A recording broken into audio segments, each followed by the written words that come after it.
de la piel.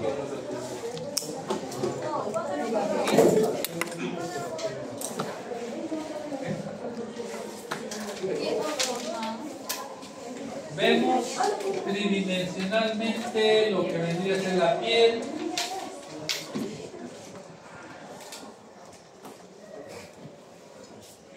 Yo sé que tu pelo es bonito, pero no exageres. No más bien.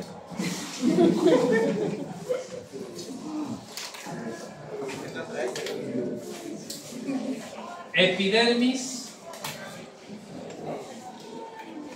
debajo subyacente la dermis y mucho más abajo la hipodermis. ¿Cuál es la característica del hipodermis? Tejido adiposo, adipocitos. ¿Ya?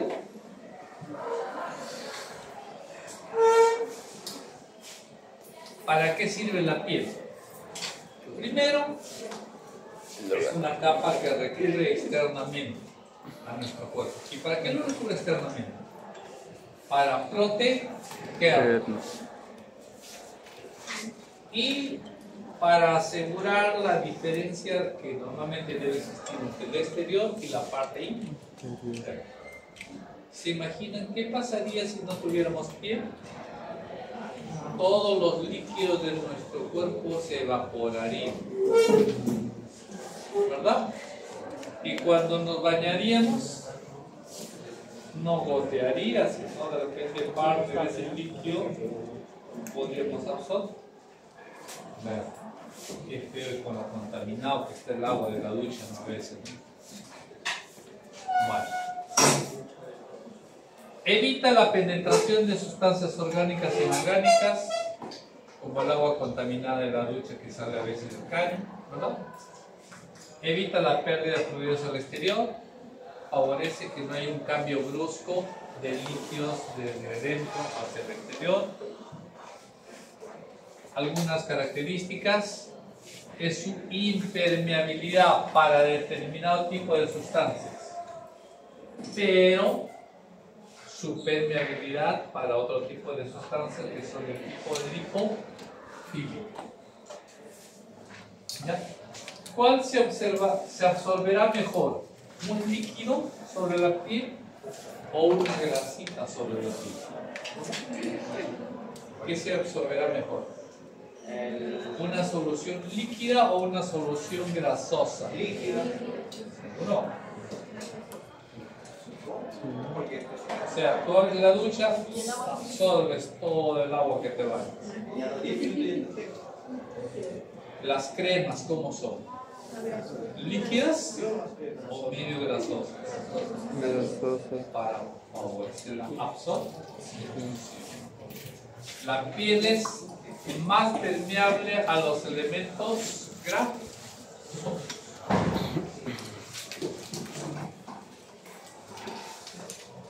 ¿Qué pasaría de nuestro cuerpo si no tuviéramos la piel? Imaginemos solamente una heridita pequeña en la piel. ¿Qué pasa en esa zona de heridita pequeña?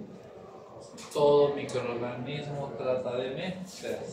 Y basta que se meta alguno, puede originar una infección del santo Señor mío, que al final puede diseminarse y llegar hasta una sepsis. Pero cuando la piel está íntegra, no suele ser o haber infección de fe. Bueno, por eso que cuando se hace una herida, ¿qué le dicen?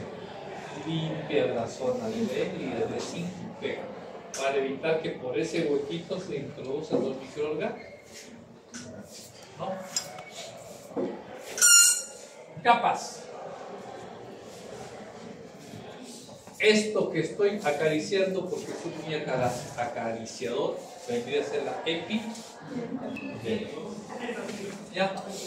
Es la capa más superficial y mejor conocida de la piel. Consiste en una delgada hoja compuesto por diversos tipos de células. La célula más abundante de esta epidermis son en alrededor del 95% queratinocitos, que son el nombre de sus células.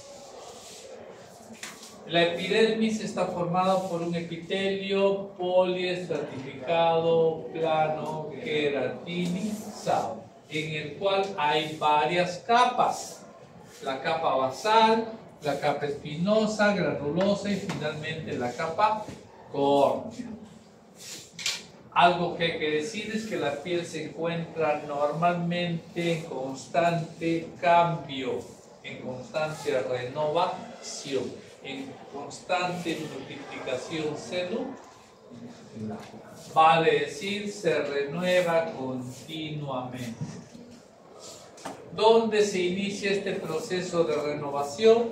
¿En qué parte? La capa germinativa de la piel, la capa basal de la piel. ¿Ya? Y a partir de esta capa basal se origina una nueva capa de células llamada la capa espinosa, y estas poco a poco van saliendo hacia las partes más superficiales de la piel. Posteriormente estas capas se aplanan y en el interior de sus células van a haber granulaciones, motivo por el cual se le denomina capa granulosa. Luego estas células pierden sus granulaciones y se van a transformar en células anucleadas, sin núcleo, propios de la córnea. Los gránulos de queratoyalina están formados por una proteína rica en histidina que se convierte enzimáticamente en filagrina, en la capa córnea y determina la agregación de filamentos de queratina. Una vez que una célula basal deja su hábitat, su tránsito hacia la capa córnea dura 14 días. Desde este punto hasta ser descamada se requieren otros 14 días. Dicho de otra manera, si tú te vas a la playa toda esta semana, una semana completa en el verano, ¿qué color terminas? Bronceado. Oscuro. ¿En qué tiempo te blanqueas nuevamente? 28. ¿De verdad te blanqueas? No, pues tu color natural. En invierno. 28 días, porque 28 días se da la renovación de todas las capas de la. Ahora, si quieres mantener constante color bronceado, bueno, pues tendrás que darle 28 días de sol. Ahí está la evidenciación de la queratina, que es una proteína insoluble, que es resistente a ácidos y alcalis débiles y que se dispone fundamentalmente en elementos similares. ¿Cuáles son las capas de la piel? Ya la conocen ustedes. Epidermis con su queratina y el epitelio poliestratificado plano. Debajo viene la dermis y debajo la hipodermis, llamada también tejido celular subcutáneo. ¿Cuál es la característica? Miren estas celulitas, que son estos adipocitos, propios del tejido celular subcutáneo, llamado también hipodermis.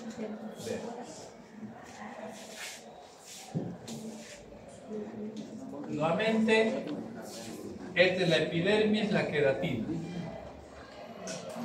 Debajo de la epidermis, adyacente a la epidermis, está la dermis, formada por tejido conectivo laxo en algunas zonas, tejido conectivo denso en algunas otras más profundas. ¿Recuerdan lo que vimos? Proliferaciones de la epidermis forman las llamadas papilas epidérmicas o crestas epidérmicas.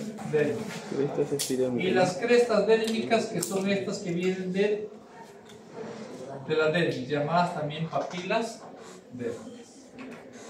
¿Ya?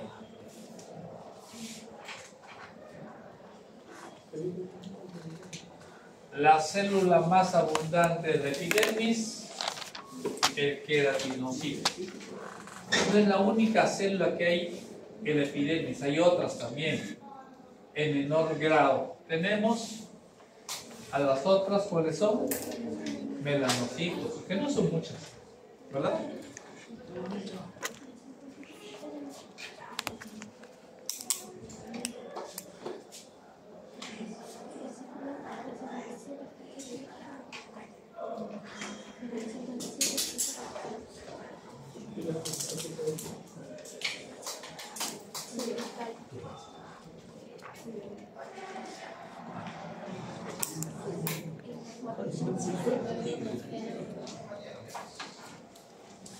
Luchar por la justicia.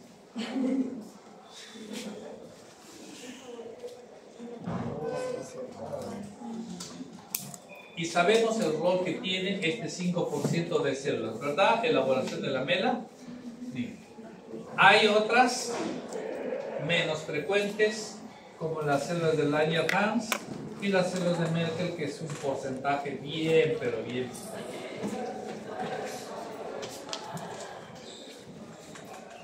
¿Quieren ver nuevamente las capas? Recordar las capas de la piel, la capa córnea, con esta coloración media acidófila, el estrato lúcido, con este color más brillante, el estrato granuloso con los granulitos que está, los punteados, medios basófilos, el estrato espinoso y finalmente el estrato germinativo o basal. Y obviamente esto es la esta es la dermis.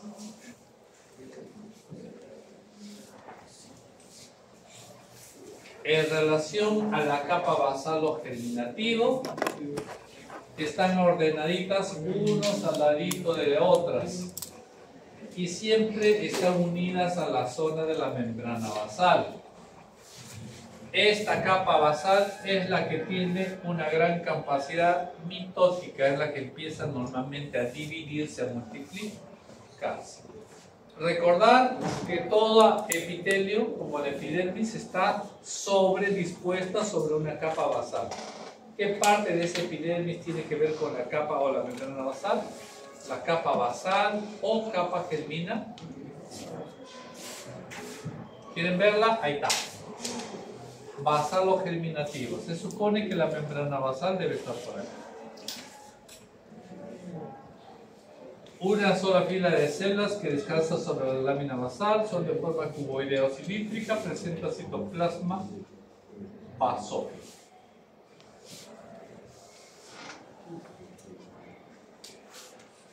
Las células del estrato basal y las células del estrato espinoso están unidos unos con otras por estas zonas de unión llamadas desmosomas.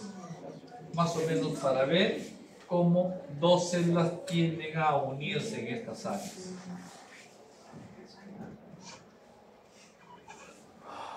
La siguiente capa, aparte de la capa basal, la siguiente, más una posición más superficial, vendría a ser la capa espinosa, la cual es llamada también la capa de Malpighi. Está formada por células poliédricas que poco a poco se van tornando más planas a medida que van a ir avanzando la parte superficial. Las células de la capa espinosa poseen numerosos filamentos finos denominados tornofilamentos y también estructuras con aspecto de espinas que se unen unas a otras llamados desmosomas. Vemos la capa espinosa, acá está, que está sobre la basal, la capa basal o germinativa, encimita la espinosa. Células poliédricas que cuanto más cerca están de la superficie son más aplanadas. Estas células, conforme van subiendo, se aplanan más, se van aplanando más. Miren, esta no está tan aplanada, pero conforme está arriba se va aplanando más.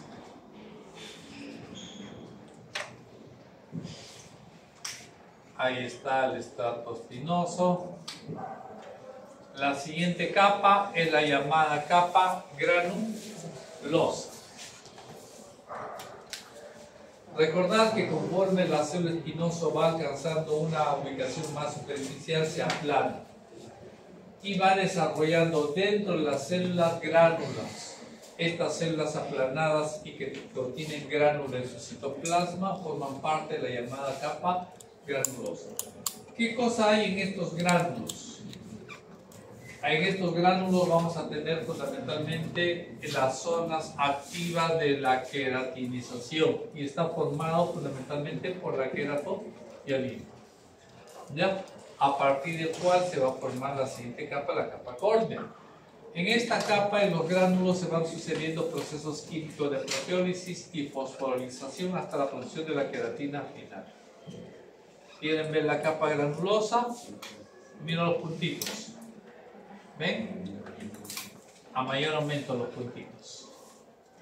Una granulación más basófila. Claramente se ven los puntitos. En la capa granulosa, acá poco a poco se van muriendo los queratinocitos, ¿ya? Nuevamente tenemos, miren, la capa granulosa con 3 o 5 capas.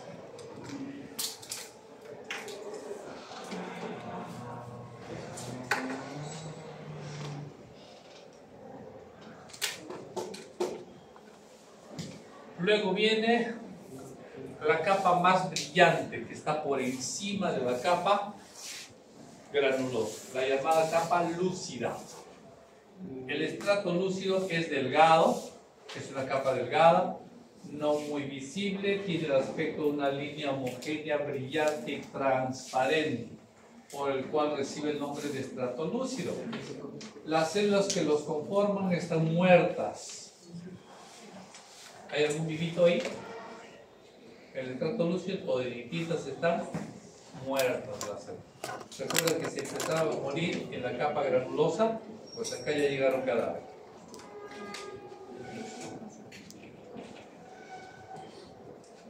Y sus núcleos en proceso de desaparecer por cariolisis. Estas células presentan filamento de queratina que se disponen en forma paralela con la superficie de la piel. Este estrato solo se encuentra en la piel gruesa. ¿Dónde es la piel gruesa? Ahí vamos a encontrar la capa lúcida. Y por último, la capa más externa, la más superficial. La más superficial es la capa córnea. En la capa lúcida ya las células están muertas y los cadáveres junto con la queratoyalina van a formar la capa córnea. El espesor de la capa córnea es variable dependiendo de la región anatómica que se estudie y también hay variaciones fisiológicas por sexo y edad.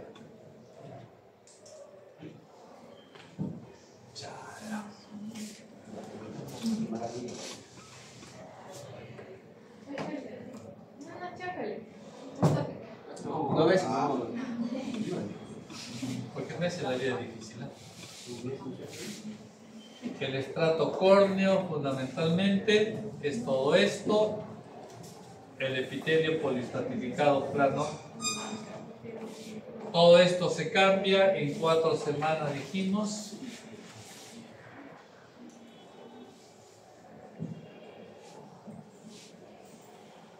La segunda población más abundante que vamos a tener a nivel de la piel vendría a ser los melanocitos, que son las células productoras del pigmento llamado melanina. ¿Dónde se originaban los melanocitos? Crestas neurales biológicamente hablando. ¿Dónde se encuentran los melanocitos? Ahí en medio de los queratinocitos. Se piensa que alrededor de un melanocito se agrupa unos 36 queratinocitos para constituir una agrupación funcional llamada unidad melanocitaria epidérmica. Ahí está. ¿Qué les parece? Melanocito asociado a los queratinocitos. Y a cada queratinocito le va llenando de melanina. Esta es la unidad melanocitaria epidérmica. Los gránulos de melanina se habrán de transferir mediante los procesos dendríticos a los queratinocitos adyacentes, donde son fagocitados. Además de servir como colorante de la piel y el pelo, la melanina sirve para proteger a los queratinocitos de la epidermis y las estructuras subyacentes de la acción dañina de la radiación ultravioleta. ¿Qué es la melanina? Es un pigmento oscuro de origen proteico. ¿Ya? ¿Cuál es la función de la melanina? Proteger contra los rayos ultravioletas. La cantidad de melanina que tienen van a depender de una de la raza. La gente afrodescendiente tiene una tonalidad oscura y la no afrodescendiente una tonalidad mucho más clara. También va a depender de la región corporal. Hay partes de nuestro cuerpo que es más oscuro que otras, ¿verdad? Miren la axila. ¿Es más oscuro o más claro que el resto del cuerpo? ¿Lo han visto? Miren los pezones. ¿Son más oscuros o más claros que el resto del cuerpo? Ya no sigo más abajo porque si no me muy oscuro. Las radiaciones ultravioletas atraviesan la piel, pero si hay melanina ahí, menor cantidad de radiaciones va a atravesar la piel y va a evitar el daño de los tejidos. La coloración de la piel va a depender de una serie de factores. Uno de ellos, el más principal, es la melanina. Pero a veces la piel se nota un poquito más amarillenta y eso a veces puede suceder que a uno le gusta comer zapallo, que le gusta comer mandarina, que le gusta comer zanahoria, que tienen carotenoides que afectan la piel dándola una tonalidad amarillenta. A veces hay hemoglobina, la oxihemoglobina le da una coloración más rojiza. Y cuando falta oxígeno en la sangre o en los vasos sanguíneos, se vuelve más oscura la piel, asociado a la hemoglobina reducida. ¿Ven ahí? Un melanocito, asociado a los queratinocitos que lo rodean. Ahí está la unidad melánica epidérmica, melanocito, que a través de sus prolongaciones le lleva la melanina a cada uno de los queratinocitos a los cuales habrá de servir. La unidad melánica epidérmica es el conjunto que forma un melanocito con 30 o 40 queratinocitos, con los cuales está vinculado funcionalmente mediante sus prolongaciones dendríticas.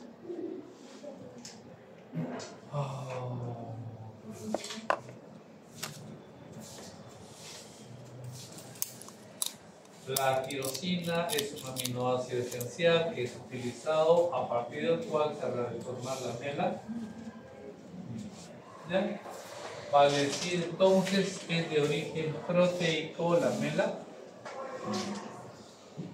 Capa del epidermis, ya hemos visto, estrato córneo, lúcido, granuloso, espinoso, basal.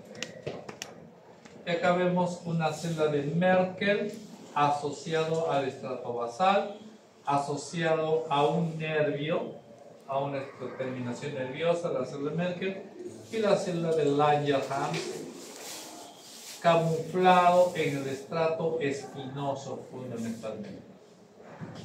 Vemos ahí una célula de Langerhans, asociado a los queratinocitos en posición de células espinosas, de la capa espinosa.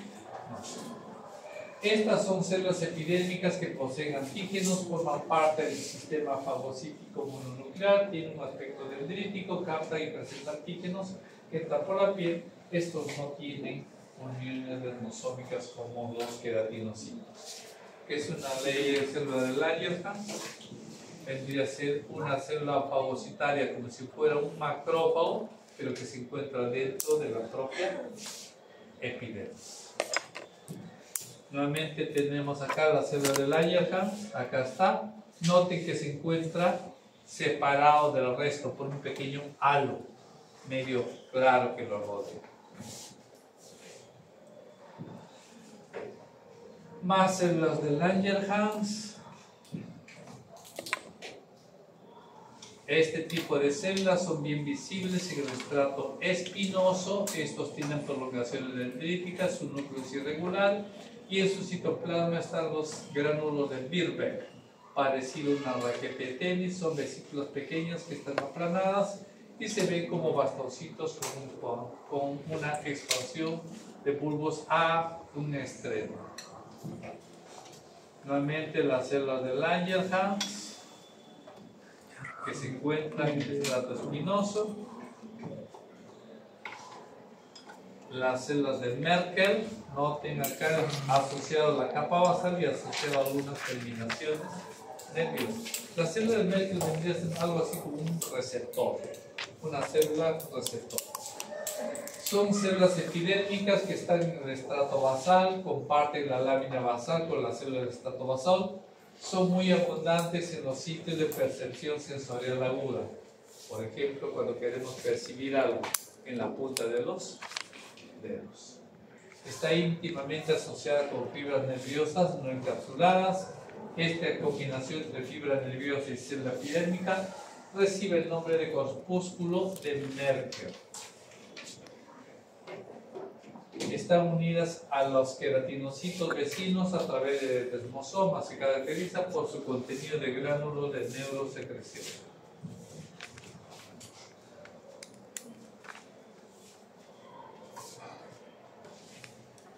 Epidermis, debajo de epidermis la dermis papilar y debajo la dermis reticular.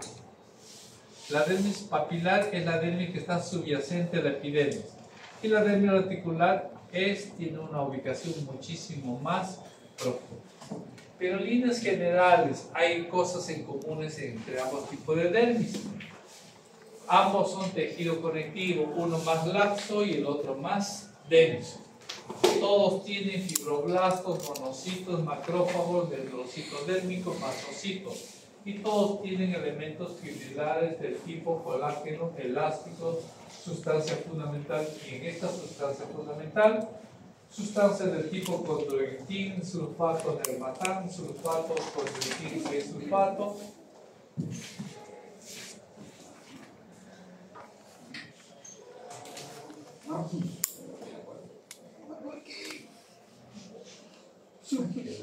Tarde, recontra tarde. Primero, pase la lista. Ahora sí, vamos.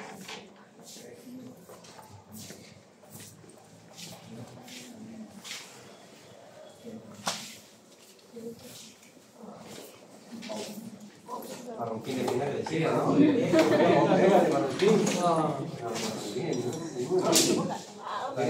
Sí, ¿no?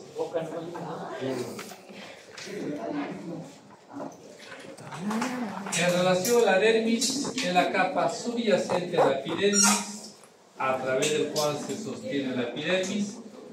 Tiene componente fibroso, colágeno elástico, más la sustancia fundamental compuesta por mucopolisacáridos hidratados y que contienen un componente celular que se incluye fibroblastos y diversas células inflamatorias, así como los anexos cutáneos y las estructuras vasculonerviosas.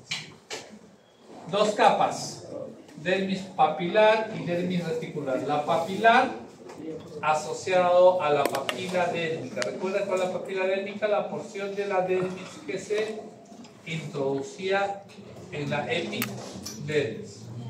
Limitado la epidermis en la parte superior y por el plexo vascular superficial en la parte inferior. Mientras que la dermis reticular, formada por haces de colágeno más gruesos, se extiende hasta la hipodermis, limitado por el plexo vascular profundo en la interfaz dermoepidérmica. La dermis papilar es más asociado a la epidermis y la reticular más asociado a la hipodermis. Fibras colágenas de azul son las fibras colágenas y rojo las fibras elásticas en la dermis. Hipodermis es el tejido celular subcutáneo, es una capa formada por linfocitos dispuesta en los bolillos separados por trabécula de tejido conectivo, situado por debajo de la dermis y limitado por la fascia profunda. El tejido subcutáneo varía en espesor de acuerdo con las áreas anatómicas y también en los diferentes individuos y razas. ¿Cuál es la hipodermis? ¿Dónde está el tejido adiposo? ¿Dónde está?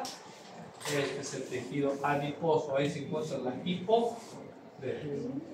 Dermis reticular, dermis papilar. lazo. ¿Ven? La dermis reticular está formada por tejido conectivo denso y la dermis papilar por tejido conectivo laso.